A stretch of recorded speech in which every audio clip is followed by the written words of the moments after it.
কেউ ছিল অতিকায় গ্রহ আকারের, অনেকেই আকর্ষিত হচ্ছিল পৃথিবীর দিকে। একটি এসে পড়ল বড্ড কাছে।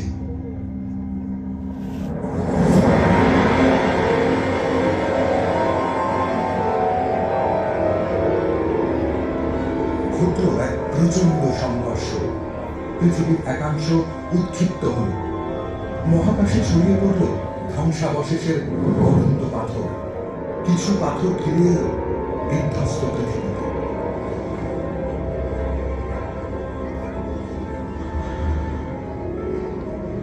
বাকিরা থেকে গেল কক্ষপথে। এদের মহাকাশের বুকে একেবারে হারিয়ে যেতে দেয়নি মাধ্যাকর্ষণ।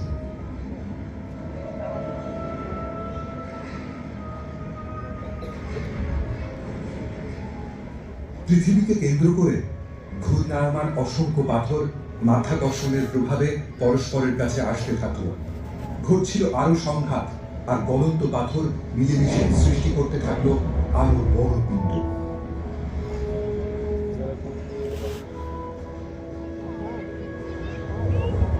এক সপ্তাহের মধ্যে পিণ্ডগুলো বড় থেকে আরো বড় আকার নিল।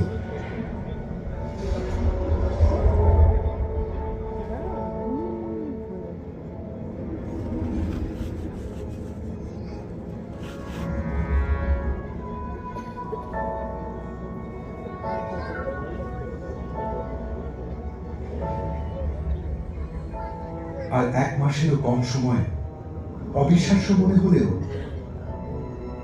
জন্ম নিল চাঁদ।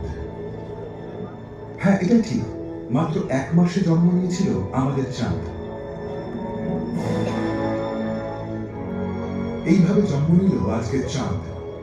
এটা ভাবতে অবাক লাগে যে রাতের আকাশের এই